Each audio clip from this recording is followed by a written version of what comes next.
Evangelical Christianity has dominated the North American landscape since the middle of the 20th century. In the majority, and politically powerful, it has been a dominant influence in Christianity around the world. It is not alone, however.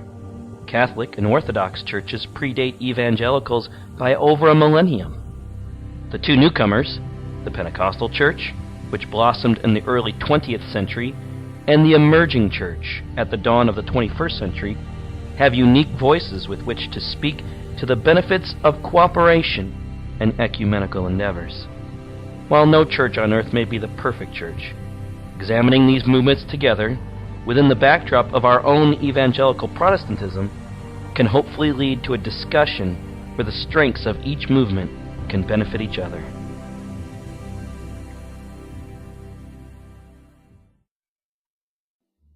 The Catholic Church claims it has been the steward of Christianity since Jesus declared the Apostle Peter to be the rock. Persecuted for almost 300 years, the Roman Empire accepted Christianity with the Edict of Milan in 313 AD. Slowly, the institutional hierarchy began to revolve around the Bishop of Rome, also known as the Pope. The Church flourished under Roman protection and spread quickly through the vast network of the Roman Empire. Heresies and schisms threatened Catholic theology, but none so great as the Great Schism of 1054. It was here that the Orthodox Church, which was centered in the Eastern Roman Empire, separated from the West. The two churches were further divided in 1204 AD, when during the Fourth Crusade, the Western Church occupied Constantinople and subjugated the Eastern Orthodox Church to Western rule. In 1453, with the Ottoman conquest of Asia Minor, most Eastern Orthodox churches came under Muslim rule, with the exception of the Slavic Russo churches to the north. Both traditions claim their roots back to Pentecost, and both take a different history through the medieval age. Divisions within the Catholic Church, as well as the negative residue of the Crusades, brought about a reform movement spearheaded by Martin Luther as a check and balance to what seemed like papal abuses. With the split from the Protestant section of the Church, Catholicism conducted its own reformation and began to reevaluate the efficacy of a Roman Church still influenced by an imperial culture which had given way to European nationalism. Meanwhile, the Eastern Orthodox churches were embroiled in two main issues. The first was the threat of Islam. During the 8th and 9th centuries, vast areas of the Eastern Roman Empire were conquered by the Arab Muslims, and it forced those Orthodox churches from the Middle East to become distant from the Orthodox capital in Constantinople. The second challenge was the veneration of icons. Icons, the symbolic two-dimensional portraits, were briefly outlawed in the Orthodox Church from the iconoclast movement in the 9th century. After various councils and repeals, icons continue to be an important part of Orthodox worship today. The history of the Orthodox Church remains somewhat stagnant under Muslim rule. Eventually, Constantinople and the Eastern Roman Empire was lost to the Ottoman Turks. It has never been regained. The Orthodox Church spread northward into Russia and the Slavic countries, and today there are nearly 250 million Orthodox Christians. Like the Catholic Church, they remain faithful to the culture of the Eastern Roman Empire, as Catholicism remained to the West. Beginning in the 16th century, Catholic missionaries began to evangelize in the newly discovered Americas. With European colonialism and the expansions into Asia, the Catholic Church became a global movement with nearly 1 billion adherents. The problem with globalization, however, is that there can be much cultural distance between Latin Rome and the rest of the world. In the early 1960s, the Catholic Church entered a new phase after the Second Vatican Council authorized that Masses could be held in indigenous languages and that ecumenical dialogue could take place between Protestants, Orthodox, and Catholic leaders. In the early 21st century, various leaders of both Protestant movements and Orthodox churches have been honored guests at the Vatican. The Pentecostal Church began as a kind of reformation to the Reformation. In the 19th century, Wesleyan holiness movements began to believe that the Protestant Church was not experiencing the fullness of God's grace or the depth of sanctification as outlined in the Bible. They were concerned for apathy with the Protestant Church despite the largest missionary endeavors ever in the 19th century. Their cry was heard, and on January 1st, in the year 1900, the Pentecostal movement was born when a group of Bible students in Topeka, Kansas, experienced what they called the Holy Spirit baptism. Then, in 1906, William Seymour's Azusa Street mission took the movement public with the Azusa Street revivals outside of Los Angeles. Riding on the back of the existing Protestant network, this attempt to reform and revitalize a perceived apathy in the Protestant movement of the 19th century flourished around the world in only a few decades. At the turn of the 21st century, a new movement arose called the Emerging Church. With the postmodern disillusionment of traditional mainline churches, a new expression of church, one that incorporates the technological revolution of the 21st century, has arrived in what is being called the Emerging Church. Meeting in homes, civic centers, and coffee shops, the Emerging Church is a church movement whose history is just getting started.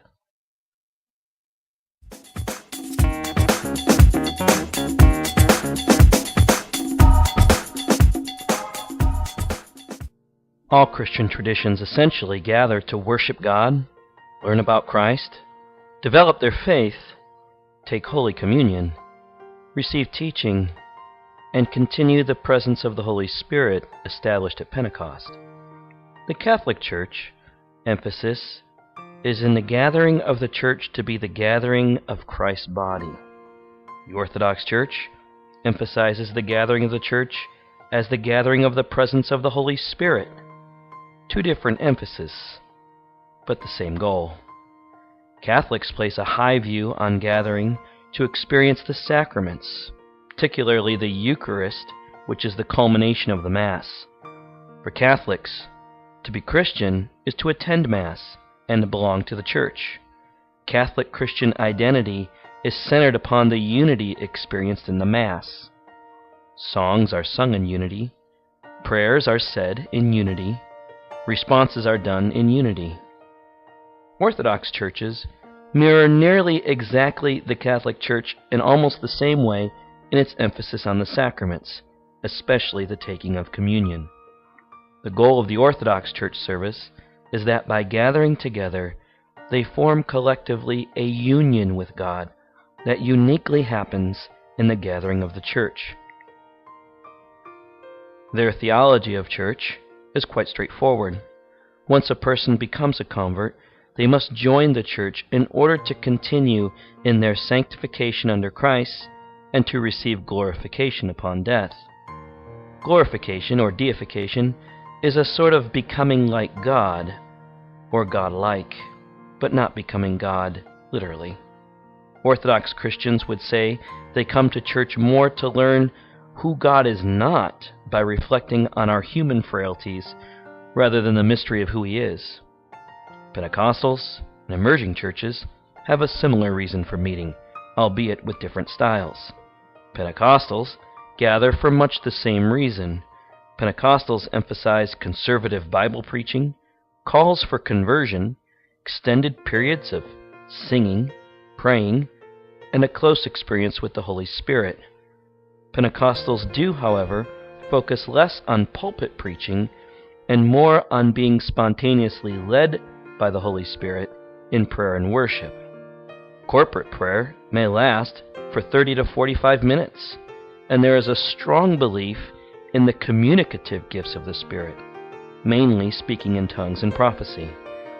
The emerging church meets to encounter God in new, fresh, creative ways with an emphasis on interpersonal relationship. There is not even a set structure of worship in the emerging church. Some meet in houses, others in coffee shops, and some in restaurants. Most are smaller groups which facilitate discussion, organic mission, incarnational relationships, individual worship, and artistic teaching. While the emerging church has come under some criticism, the aim is the same as all churches: to grow and discover Jesus in the most impacting ways for that particular community.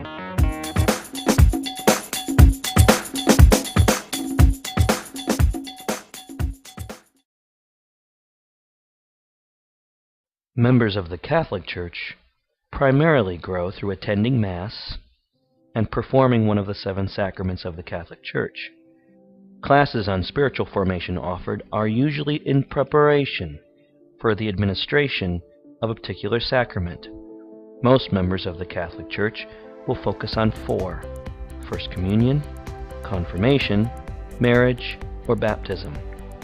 Their Christian formation classes are called catechism and are necessary to be a confirmed member of the Church.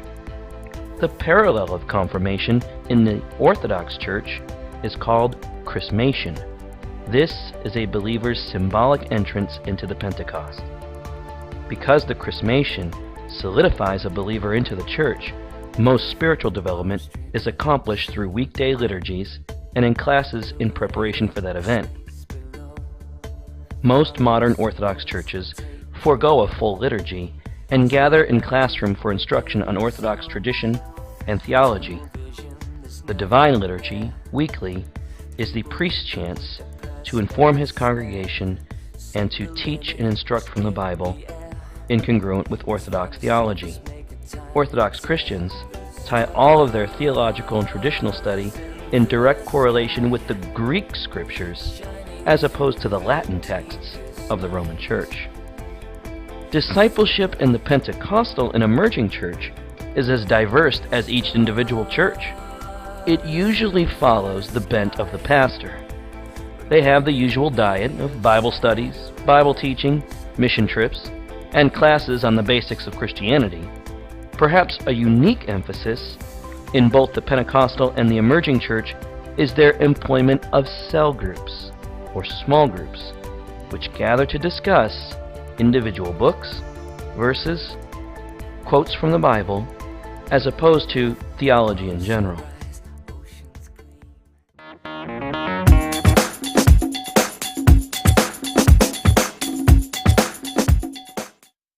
The Roman Catholic Church has highly organized indigenous charities and ministries which are supported and funded through the offerings of the general church and through designated giving. They reach almost every arm of society. They minister to the poor through missions, the sick through hospitals, the broken through counseling and Catholic charities, and the foreign field through a huge network of monasteries and missions. The Orthodox Church has virtually the same endeavors, albeit on a much smaller scale than the Catholics have been able to achieve. A unique contribution of the Orthodox Church is its unique cultural festivals, which invite the community into the church for entertainment and cultural exchange. Pentecostals, from the beginning, have seen missions as purely for the task of conversions. A common stereotype for Pentecostals is that they are too heavenly minded to be any earthly good. In the beginning, the sole focus of missions and evangelism was largely bent toward evangelism and conversion. Most Pentecostal churches simply did not focus on social programs or community enhancements, giving preference to the thought that one's conversion to Christ and receiving of the Holy Spirit was the best aid that could be given. There are 3 ways Pentecostals are joining the Christian chorus of social engagement. First, they are partnering in greater numbers in parachurch ministries, such as World Vision and the Salvation Army. Second, with the spread of Pentecostalism in the Third World, indigenous local churches are setting up multiple types of community care centers in response to the felt needs of their community. Finally, on a national level, many Pentecostal movements have grown large enough to develop a national missions office, much like Catholics and Orthodox, which oversee international relief efforts and coordinate with NGOs to provide care and assistance. The motive is still for evangelism, but within the last 100 years, the Pentecostal Church has grown to see that earthly good can foster heavenly-minded people. Christians in emerging churches place a high value on spending time within the culture. In emergent churches, they intend to reach people where they are at relationally as their mission and witness. For example, rather than to simply care for the poor, they will often go and live and relocate in poor communities. Rather than give to world missions, they will themselves go and dig wells and live and sponsor a mission in the country of origin. Emerging church missions focus more on individual people or individual neighborhoods and communities, including the online community, rather than the broad-based programs of the Catholic, Orthodox, or now the Pentecostal Church.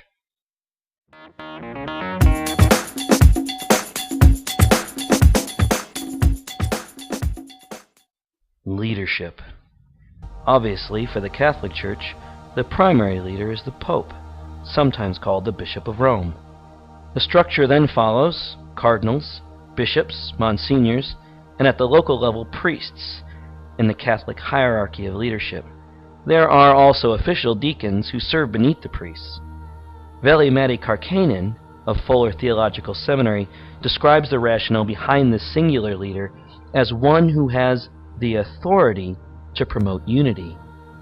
The Orthodox Church takes a different approach. It takes a first among equals sense with its popes and bishops. Most are organized into hierarchies called a metropolis, with a regional leader who represents a group of local churches. Worldwide councils are held to work out any leadership or theological matters. Leadership in the Pentecostal Church? It's often diverse as it is divided.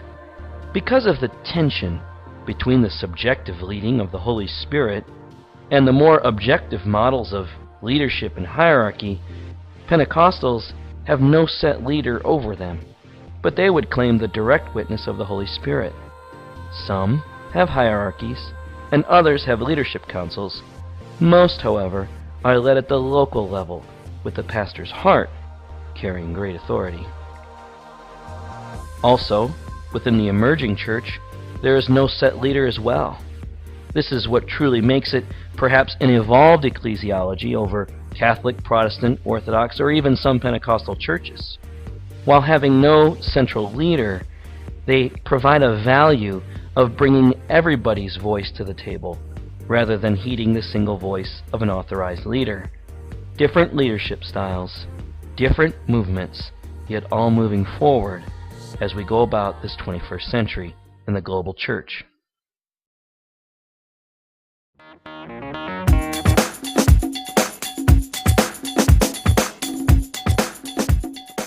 There are a multitude of benefits in examining these four church movements. Let's begin with Catholicism. One of the first benefits in examining the Catholic tradition is its emphasis on unity.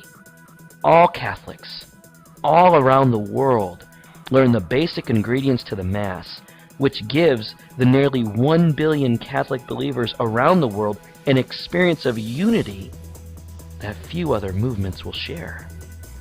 While there are cases of papal abuse in the past, many Catholics see their common submission as a blessing, sparing it from the divisions that so many Protestant churches have experienced. Indeed, only twice in history has the Catholic Church experienced division. First with the Orthodox split in 1054, and then with the Protestants in the 16th century. Catholic unity is a great example.